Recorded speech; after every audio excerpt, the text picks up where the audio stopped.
Hello everyone, I am Tessellating Hexagons, and it's finally time for me to take a look at what some people might think is my favourite country of them all, San Marino. Let me hear it again. San Marino! And again. San Marino! One more time. San Marino. So, yes, my precious little Soon Moo, as I call them. I think if you run the numbers, my favourite country is actually Slovenia, but let's not worry about that here and now. So, back in 2016, I made a promise that if San Marino could qualify with Senhit, I would eat a shoe. They proceeded to not qualify, but they came pretty close. Then, last year, they sent Senhit and did qualify. And I said, as a gesture of goodwill, because I and the rest of the internet was unnecessarily mean to Senhit.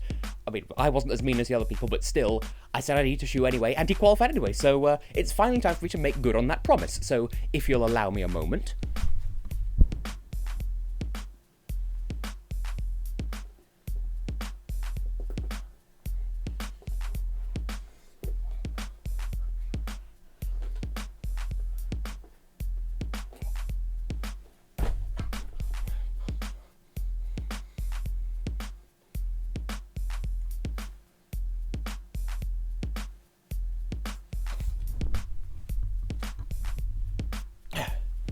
Let it be known that a hexagon never leaves debts unpaid, and that seems rather fitting as well. God, that actually tasted good.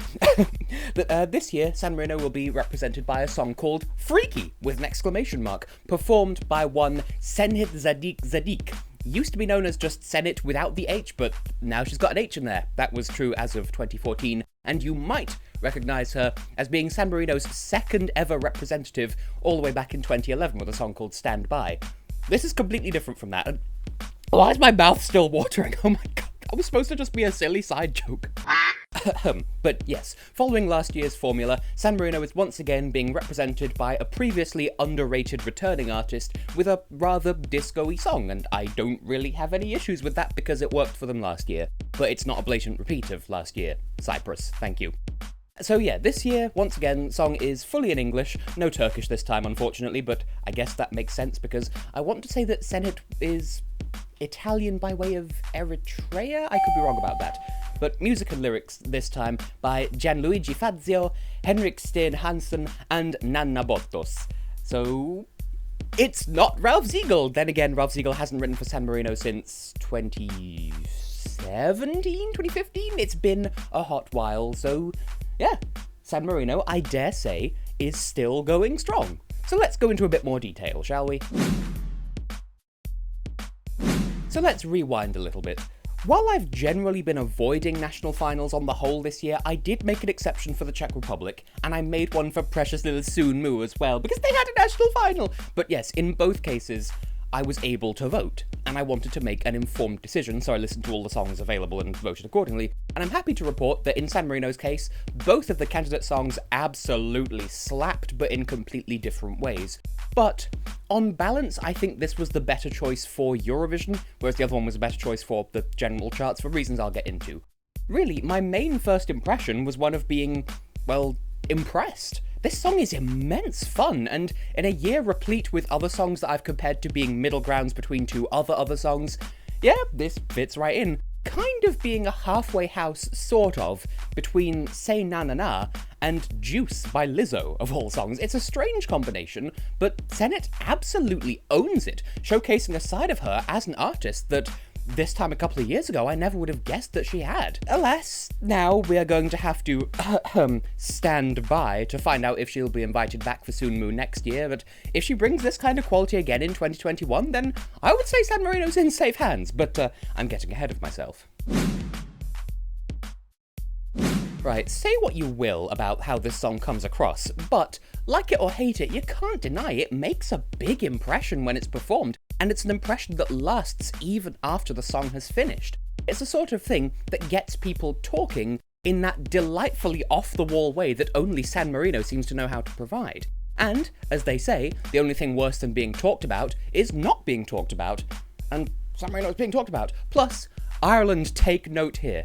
This is how you do freaky appeal without being offensive. I don't feel misrepresented by this song's music video, largely because it's not trying to be, it's not trying to represent anyone. other than the people in the video itself, as opposed to using a caricature as a surrogate stand-in to be the "this is you" of the video. San Marino doesn't do that. You are you. Like, your point of view in the music video is the point of view. You are the fourth wall. You know, they're not pointing at some grotesque and saying "this is you." They're saying, here are examples of people who might like this song. You can be this, or you can be either side of this. So saying that, it doesn't mean that it leaves us, the audience, out of the song. Much like its predecessor in Say Na Na Na, the song is written in such a way that you can interpret it as, yes, I am the person Senhit is singing to, I do like it freaky, freaky, freaky. Or you can interpret it as, Senhit is singing to someone else, but I'm still witnessing it. In short, it's another case, much like with Serhat's song last year, that you can party with us if you want, and if you don't, that's okay, and if you change your mind and want to party with us after all, we'll still accept you as if you never said no in the first place. And that's so lovely and wholesome, especially for a song that, according to some people, according to some interpretations, may be about BDSM. Something that really adds to the song's sincerity and impact, meanwhile, is that both in the music video and in the studio recording, it both sounds, and looks as well for that matter, like Senhit had a crazy amount of fun creating this entry. I get that impression from her social media accounts anyway. Seriously go and follow her if you like Twitter, Instagram. She is out there. Seriously follow her. She's a wonderful individual. But yeah, this song is about finding happiness on your own terms, and clearly, creating this song is a self-demonstration of that for her. It shows, and frankly, it's infectious. If it felt in any way artificial, it wouldn't have anywhere near the same amount of impact, so good show there. And finally, bit of a controversial statement, but bear with me. I would say this song sounds current. Obviously, it's not like mainstream charts current, because of its heavy neo-disco influences, but the high production values, structure, aesthetic, delivery, and postmodern take on a retro genre all put it squarely within the tastes and sensibilities of current music. I find it reminiscent of if Serhat and Lara Tesoro collaborated with Lizzo, as I said earlier. This song has its fans, and you know what? I see you. Y'all have taste. But seriously, this looks to be one of San Marino's most popular entries to date, and deservedly so. Bravissima! Still, not everyone's gonna like this song, and I won't deny that those people exist too. I see you as well. And people who feel neutral, I see y'all as well. I always acknowledge the neutral people as well. For one thing, despite it being a modern production, the song does still place emphasis on its disco influences and elements, and as a result, it may come across as sounding dated or oblivious in tone. And on top of that, despite it being debatably relevant to the message of the song, it opens itself up to a rather tongue-in-cheek style of presentation, rendering it tough to take seriously for some people. There's not much the song can do about that though, it's more of a personal taste thing, not everyone's here for this kind of lightheartedness.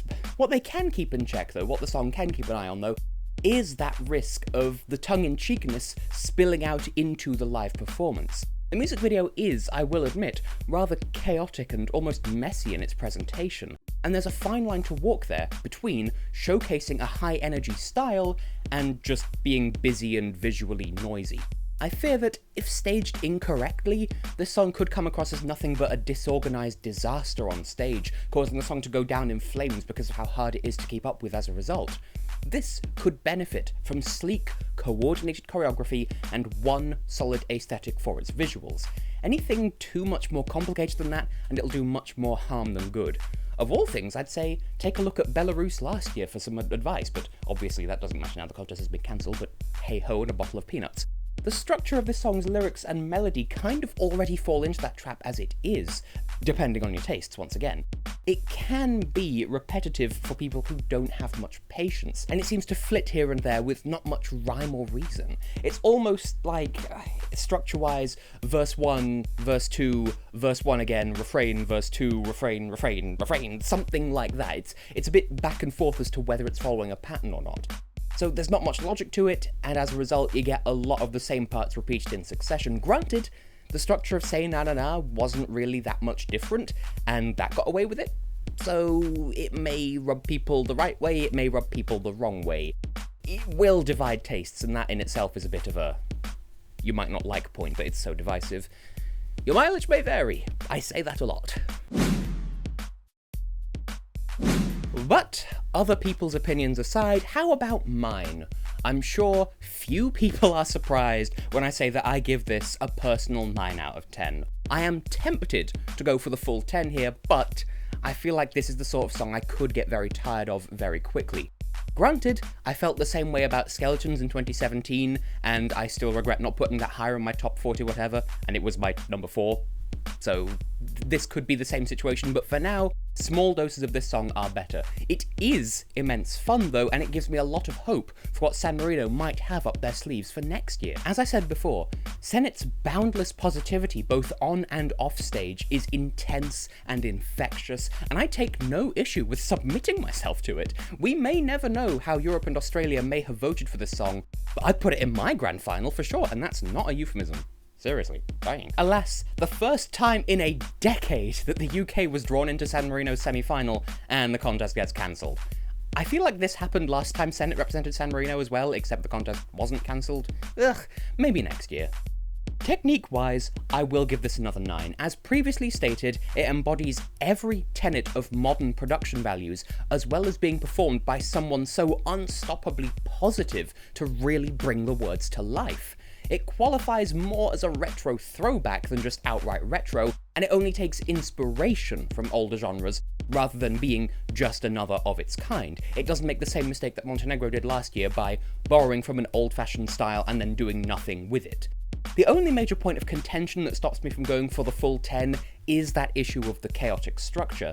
The song, well, it embodies chaos in a number of ways, and while that does kind of enmesh with the message, and the fact that this kind of results in repetitive sections of lyric, obviously depending on the listener's tastes, that all drags it down a little bit in my estimation. If that were to be paired up with equally chaotic visuals, especially live on stage, it would come across as little more than just a mess, so that risk factor does stay my hand a little bit. Still, it is definitely deserving of those double 9s, and as things stand, I am not gonna budge on that.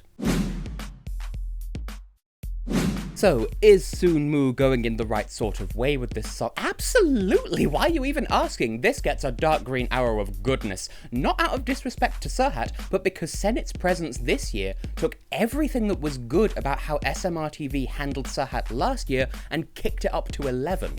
For one, Senhit is an excellent and enthusiastic candidate in her own right, but the fact that she chose to have a national final, so to speak, and encouraged people to feed back to her and get talking, all brilliant stuff that I hope San Marino takes good note of. Plus, there's the whole San Marino 2021 campaign, which would seem a little bit snotty were it not for its humorous execution. For those who didn't see, there was an entire website full of branding and merchandise just dedicated to San Marino hosting next year's contest, which obviously can't happen because of the reasons that got this year cancelled, but they had mugs, they had souvenirs, they even had condoms, for crying out loud, with San Marino 2021 branding on it. And voting in Senhit's song selection thing promised a discount on merchandise of your choosing. The only thing stopping that from happening, I guess, is the contest's cancellation. But still, bold move. I applaud it. That wouldn't have worked for some of the bigger, more powerful countries like Sweden or Bulgaria because it would come across as presumptuous. But the fact that it's San Marino being self-aware about their less fortunate history, that's what makes the campaign work. It doesn't work for every country, but this is a country that can make it work. But would this have even qualified, let alone won? Despite my and Senhit's enthusiasm, that is a tricky question. Bearing in mind her positivity and engagement factors, plus how well last year's song went down, I would say a qualification would have been very, very likely, further helped by it being in the more wide-open semi-final too, where the UK would have been able to vote for it. And even the more cynical of the British voting public love this sort of thing, not necessarily for the right reasons, but hey, you can't vote ironically, like I said last year. And all of this is without mentioning it being a consistent finalist across several different fan-led votes I've seen across the internet. Heck, it even came third in the public vote in Spain's official online semi-final replacement poll, as I recall. Still, it would not have been a guaranteed thing. Valentina Monetta and Jimmy Wilson sent a disco-esque song in 2017, and it imploded big-time style and only got 1 point at the close of the voting. I think it deserved better, and I'm not just saying that because Jimmy Wilson watches these videos. I see you. Hi, thanks for tuning in, I'm humbled. But I do mean that sincerely. Then again, Belgium sent a disco heavy song in 2016 and it finished in the top 10. Totally got nothing to do with the fact that it was Christy Bjorkman's favourite entry that year, but whatever. A lot of factors are in Senhit's favour versus the ew disco reflex on the part of the public, and probably even more so the jury. Who wins? You decide, I suppose. And so with that, I throw the question over to you! I don't know why I'm being so overdramatic. As always, poll, let me know. Do you like, do you dislike, do you feel neutral? Neutrality is also valid. And of course, comments, let me know how you feel. And do you think Soon Moo would have qualified this year? Would I have had to eat another shoe? That was a one-time deal. Never doing that again, even though it tasted better than it should. Anyway, San Marino, I like where you're heading at the moment. You do seem to have taken on board everything I said in my video essay. Whether you actually saw that or not, I feel like you probably didn't, because who am I, honestly? But either way, I look forward to seeing what you've got planned for next year, because you're in a good place. I expect to see you in the final next year. Soon Moo 2022, anyone? Ha ha!